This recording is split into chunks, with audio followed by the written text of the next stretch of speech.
This happened last winter, when I was living alone in an old apartment downtown. The place wasn't anything fancy, just a one-bedroom with creaky floors and thin walls. It had one of those old industrial-style heating systems, big metal vents in every room. Most of the time, it worked fine, but when the wind was strong, the vents would whistle or make these weird noises. I got used to it. But one night, it became something I'll never forget. It was a Friday. I'd stayed late at work, finishing up a project. By the time I got home, it was already dark. I had dinner, watched a little TV, and decided to head to bed around 11:00. The apartment was quiet. The only sound was the low hum of the heating system kicking on. I had just climbed into bed when I heard it. A faint, muffled sound coming from the vent in the corner of the room. At first, I thought it was just the usual creaks and groans from the heating system. But then I realized it wasn't the vent whistling. It was a voice, soft, barely above a whisper. But it was there. I froze, trying to convince myself I was imagining it. I leaned closer to the vent, straining to listen. And sure enough, I heard it again. A low, raspy whisper. I couldn't make out what it was saying, but it sounded like a name. My name. I jumped back, heart racing. I tried to laugh it off, telling myself it was just a coincidence. Maybe the wind outside, or the pipes in the building were making a sound that just happened to resemble my name. But deep down, I didn't believe that. I turned off the lights and got back into bed, hoping I could just fall asleep and forget about it. But the whispering didn't stop. It grew louder, more distinct. It wasn't just one voice anymore. It was several, overlapping, soft and urgent. They weren't saying my name now, but it sounded like they were arguing or pleading. I couldn't take it anymore. I grabbed my phone and a flashlight and walked into the living room, leaving the bedroom door open so I could still hear the voices. But as soon as I stepped into the hallway, the whispering stopped. The silence was almost worse. I stared at the vent in the living room, trying to decide if I should call someone. Who, though? The landlord, the police. What would I even say? Hi, I think my heating vents are haunted. It sounded ridiculous. After a few minutes of standing there like an idiot, I convinced myself to check the basement. My apartment was on the second floor, and the basement was where the heating system for the whole building was located. If there was a logical explanation, it had to be down there. The basement was cold and dimly lit. Rows of old storage lockers, pipes running along the ceiling. The heating system sat in the far corner, a massive humming contraption that looked like it belonged in a factory. I shone my flashlight around, half expecting to see, I don't know, something. But there was nothing out of place. I stood there for a while, listening. The whispering was gone. Just the low hum of the furnace now. I was starting to think I'd imagined the whole thing, when I noticed something strange. One of the vent covers in the basement wasn't screwed in properly. It was slightly ajar, and behind it, the duct was wide enough for someone to crawl through. A chill ran down my spine, because if someone was inside the ducts, they could move through the building completely unnoticed. They could hear and maybe even see everything happening in the apartments. I backed away.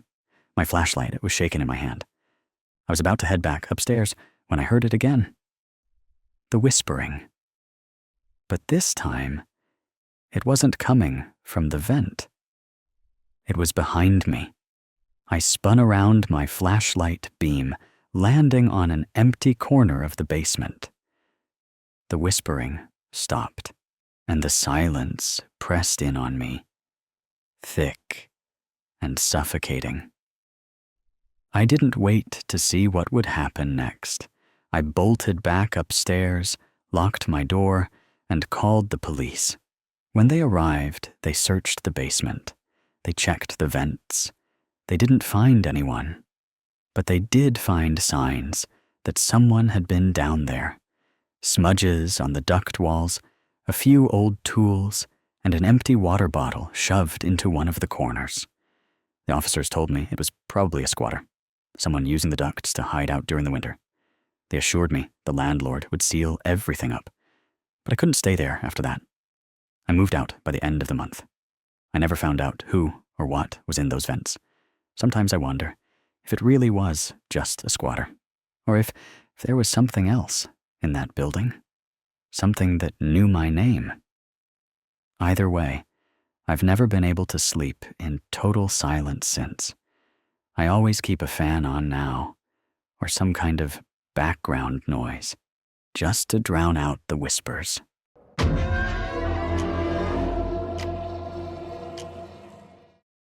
This happened about a year ago, and even now, I still can't fully explain it.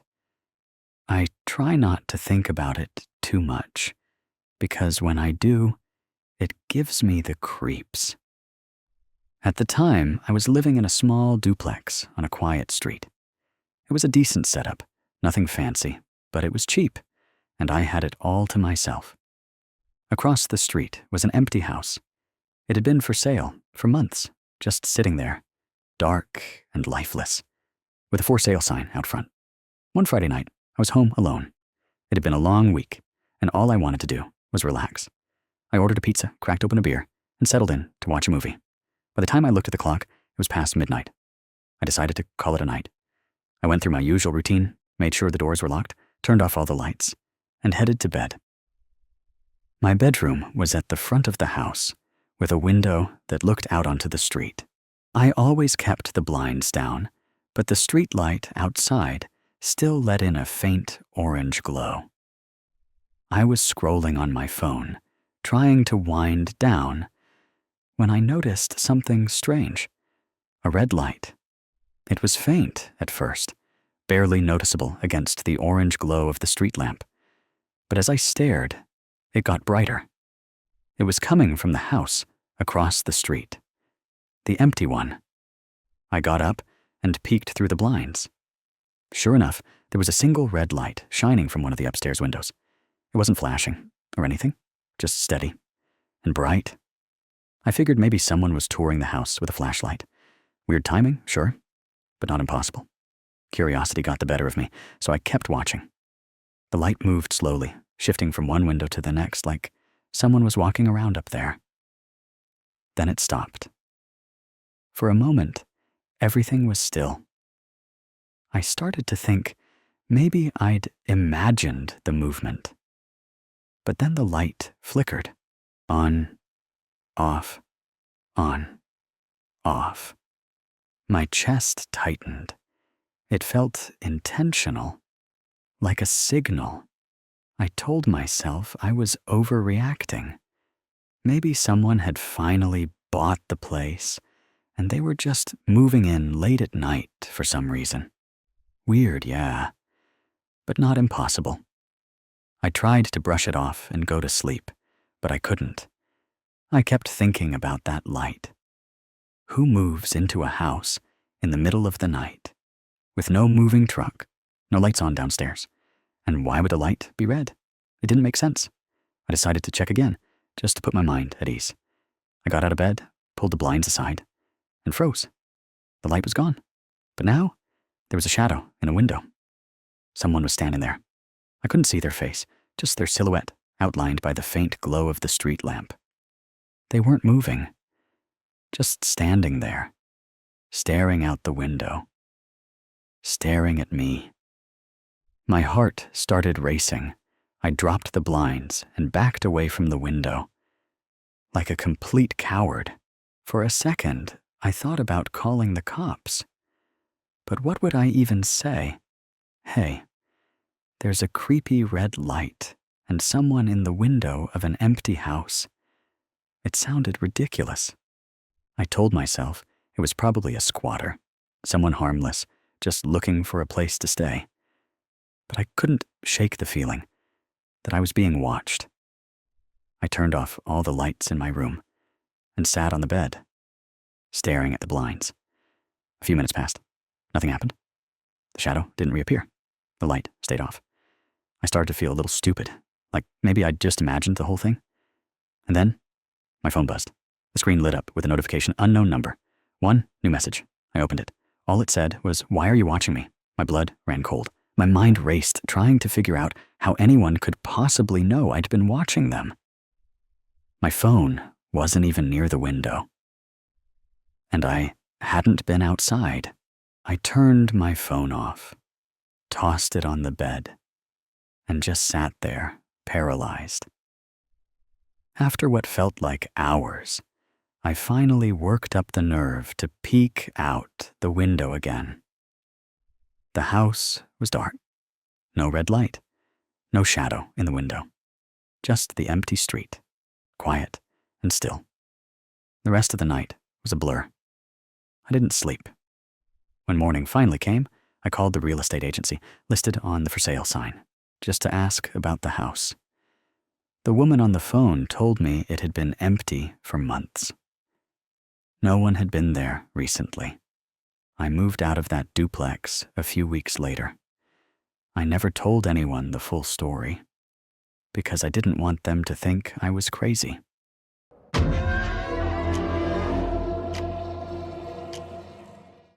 This happened a few years ago when I was renting this old house by myself. I didn't plan on living alone. It just sort of worked out that way. My roommate bailed last minute, and I couldn't afford anything nicer, so I ended up in this creaky, drafty house on the outskirts of town. It wasn't terrible or anything, but it definitely had that seen better days vibe, the kind of place with warped wooden floors and doors that didn't quite close right. The weirdest thing about the house, though, was the door at the end of the hall. It was one of those doors that just felt out of place. It didn't match the others, painted a slightly different color, with an old tarnished doorknob. The landlord told me it led to a storage space under the house, and that it was always locked, so I didn't think much of it. But it had this heavy feeling to it, like it didn't want to be ignored. Anyway, one night, I got home late from work. It was cold, rainy, and I was exhausted. I microwaved some leftovers, watched a little TV, and went to bed. Everything was fine until I woke up around 2 a.m. At first, I didn't know why I'd woken up. The house was silent, except for the rain tapping against the windows. But then I heard it. A faint creaking sound, like someone walking across the wooden floor. I froze, listening. It wasn't loud, but it was steady, moving slowly down the hallway outside my room. I told myself it was nothing. Probably the house settling, or the wind. But then I heard it again. Closer this time. My heart started pounding as I realized it was coming from the direction of that weird door. I grabbed my phone and turned on the flashlight. I didn't want to leave my bed, but I couldn't just sit there either. Slowly, I crept to my bedroom door and cracked it open, shining the light down the hallway. The door at the end of the hall was still closed, but the air felt different. Heavier. I stood there for a few seconds, trying to decide if I should check it out, or just lock my bedroom door and pretend I hadn't heard anything. That's when I heard the noise again, a soft scraping, like something dragging across the floor. It came from behind the door. My stomach dropped. The landlord had told me that door was always locked, but now it sounded like someone or something was in there. "Hello," I called out, my voice trembling. No response, just silence. I backed into my room and grabbed the heaviest thing I could find, a baseball bat I kept under my bed. I tried to convince myself it was all in my head, that I was just freaking myself out. But I couldn't ignore the sound I'd heard. Gathering what little courage I had, I walked down the hall. The floor creaked under my feet, and every step felt like a mistake. When I reached the door, I hesitated, The knob was old and rusty, and I could see faint scratches around it, like someone had tried to force it open. I gripped the knob and turned it, expecting it to be locked, but it wasn't. The door swung open with a low groan. The space beyond was pitch black. My flashlight barely cut through the darkness, revealing a steep set of stairs leading down to what looked like a small, unfinished basement. The air smelled damp and stale, and the walls were lined with what I assumed were old shelves.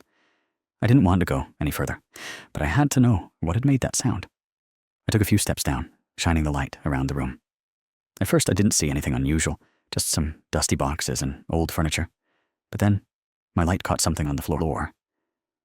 A trail of muddy footprints.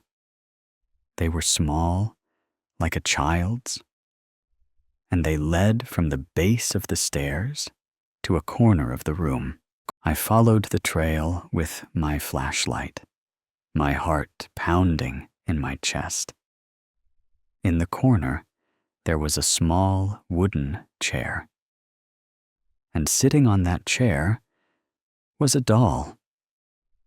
It was one of those old porcelain dolls, cracked skin, faded clothes. Its head was tilted to the side, and one of its glass eyes was missing. The footprints stopped right in front of it. I didn't wait to find out anything else. I backed up the stairs, shut the door, and locked it. I didn't sleep the rest of the night. The next morning, I called the landlord and demanded an explanation. He seemed surprised when I told him about the unlocked door and the basement. He said there wasn't supposed to be a basement under the house. The storage area, he claimed, was just a small crawl space.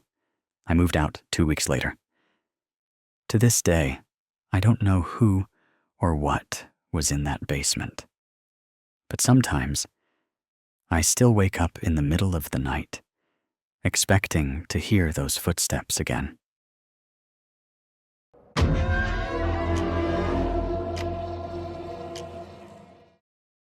This happened a couple of years ago when I stayed at my grandparents' farmhouse for the weekend. They live out in the middle of nowhere, surrounded by cornfields and dirt roads. It's the kind of place that feels peaceful during the day, but gets unnervingly quiet at night. I had stayed there plenty of times before. But this visit, this one, stuck with me. It was late October, and my grandparents had gone to visit some family in another state, so I volunteered to house sit. The farmhouse wasn't anything fancy, just a small old house with creaky floors and thin walls. They didn't have Wi-Fi, so I downloaded a bunch of shows onto my laptop to keep myself entertained. The first night was fine. I made myself dinners, watched a couple of episodes, and went to bed early. I slept like a rock, even with the usual groans of the house settling in the wind. But on the second night, I noticed something strange. Around 9:00 p.m., I was sitting in the living room when I realized how unusually quiet it was outside. Normally, you'd hear crickets, the occasional rustle of the corn, maybe a coyote howling in the distance. But that night, there was nothing. It was like the entire world had gone mute. At first, I brushed it off. Maybe the wind had scared the animals into hiding. Or maybe I was just overthinking it. But then, I saw it. The faint outline of a figure standing at the edge of the cornfield. The farmhouse has a big front window that looks out onto the yard and the fields beyond. It was dark, but the moonlight was bright enough to illuminate the figure.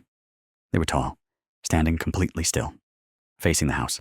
I couldn't make out any features, just the outline of someone halfway hidden by the corn. My stomach dropped. I told myself it was probably just a scarecrow.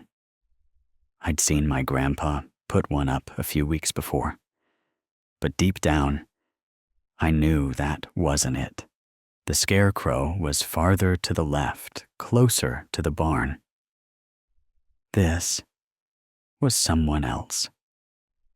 I turned off the lights in the living room and crouched down by the window, trying to get a better look. The figure didn't move. They just stood there, staring. I grabbed my phone and tried to call my grandparents, but of course, there was no signal out there.